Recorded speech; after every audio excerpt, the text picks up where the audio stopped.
Alam mo bang mas brutal si Vice Presidente Sara kaysa sa kanyang ama? Bakit? Si VP lang ang politikong pinapangalanan ang mga kurakot sa gobyerno.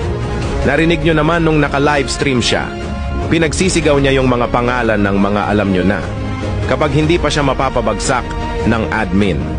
Sinisiguro ko sa inyo, iihawin ni VP ang lahat ng kumalaban sa kanya. Kung si PRRD ay pigil pang magpangalan sa ibang politiko, ibahin nyo si VP.